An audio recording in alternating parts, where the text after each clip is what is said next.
Al-Quran di zaman Nabi tidak terkumpulkan jadi satu mushaf. Al-Quran di zaman Nabi, lembaran-lembaran yang terpisahkan, tidak dikumpulkan. Kenapa Nabi tidak pernah menyuruh para sahabat mengumpulkan Al-Quran?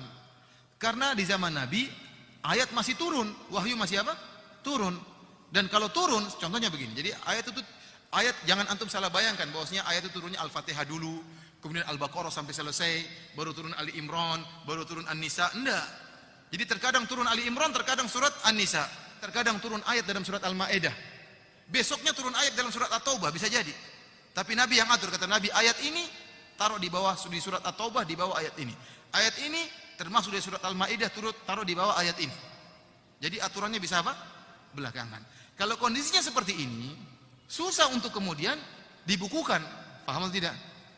Karena bisa jadi turun ayat di tengah-tengah masuk dalam surat Al-Baqarah. Bisa jadi sebelum Nabi meninggal turun ayat masuk dalam surat Al-Maidah. Tiap seperti ayat Al-Yauma akmaltu lakum dinakum. Ayat terakhir turun dalam Al-Quran, ternyata dia nomor 3 di surat Al-Maidah atau nomor 2. Al-Quran turun berdasarkan kejadian-kejadian. Oleh karenanya sulit tergambarkan di zaman Nabi untuk dikumpulkan Al-Quran, karena penulisan selalu terjadi apa? Perubahan, ada tambahan. Oh, ini dipindahkan ke ayat ini, oh ditambahkan sini. Kemudian ada kemungkinan yang kedua. Kemungkinan yang kedua kenapa tidak dikumpulkan di zaman Nabi? Karena dalam Al-Quran ada nasikh dan mansuh, ada perubahan. Allah mengatakan, "Ma nansakh min ayatin aw nunsiha na'ti bi ghairin minha aw mithliha." Alam ta'lam anna Allah ala kulli syai'in qadir? Ayat yang kami mansuhkan.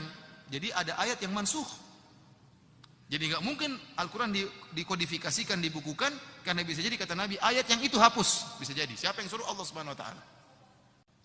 Karena ada proses ini, ada proses pengaturan yang bisa tambah-tambahan atau ada yang dihapuskan, maka secara logika Al-Quran tidak bisa dikodifikasikan, dikumpulkan di zaman para sahabat. Kapan mulai dipikirkan untuk dikodifikasikan? Setelah Nabi SAW meninggal. Tatkala Nabi SAW sudah meninggal, maka tidak mungkin ada ayat yang mansuh dan tidak ada lagi tambahan-tambahan ayat. Oh, tambah ayat ini di surat ini, oh tambah ayat ini di surat ini, enggak ada. Oleh karenanya baru terfikirkan ide oleh Zaid bin Sabit radhiyallahu taala anhu, menyampaikan kepada Abu Bakar, kita kodifikasikan Al-Quran.